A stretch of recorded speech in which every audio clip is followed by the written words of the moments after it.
આ સાથે ગુજરાત ફર્સ્ટનું બઝર વાગી ચૂક્યું છે। મોટા સમાચાર પ્રાપ્ત થઈ રહ્યા છે। ઈરાન ઇઝરાયલ વચ્ચે જે યુદ્ધની પરિસ્થિતિ છે એને લઈ મોટા સમાચાર। હવે ઈરાને બુર્જ ખલીફા નજીક પણ એક ડ્રોન એટેક કર્યો છે અને ડ્રોન હુમલામાં બુર્જ ખલીફા ઇમારત બચી ગઈ છે। હવે આ ચિંતાજનક સમાચાર પણ આવી રહ્યા છે।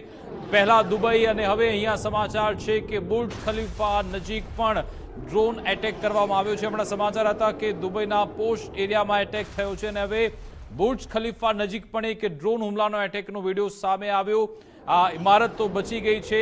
વિગત એ પણ છે કે બુર્જ ખલીફા ઇમારતને ખાલી કરવામાં આવી છે। લોકોને પણ સુરક્ષિત સ્થાને જવા માટે અપીલ કરવામાં આવી છે। અમેરિકા, ઇઝરાયલ અને ઈરાન યુદ્ધને લઈ મોટા સમાચાર। હવે ઈરાને બુર્જ ખલીફા ઇમારત નજીક પણ એટેક કર્યો હોવાનો દાવો છે। અહીંયા સુધી ડ્રોન પહોંચ્યા છે, જ્યાં આ ઇમારત તો બચી ગઈ છે એની નજીક ડ્રોન પહોંચ્યા હતા। હવે બુર્જ ખલીફા ઇમારત ખાલી કરાવવામાં આવી, લોકોને પણ સુરક્ષિત સ્થાને જવા માટે અપીલ કરવામાં આવી છે। હવે ખૂબ જ ચિંતાજનક પરિસ્થિતિ ઉત્પન્ન થઈ રહી છે, કારણ કે દુબઈ હોય, બહેરીન હોય કે પછી જોર્ડન, આ તમામ જગ્યાએ એટેક થઈ રહ્યા છે।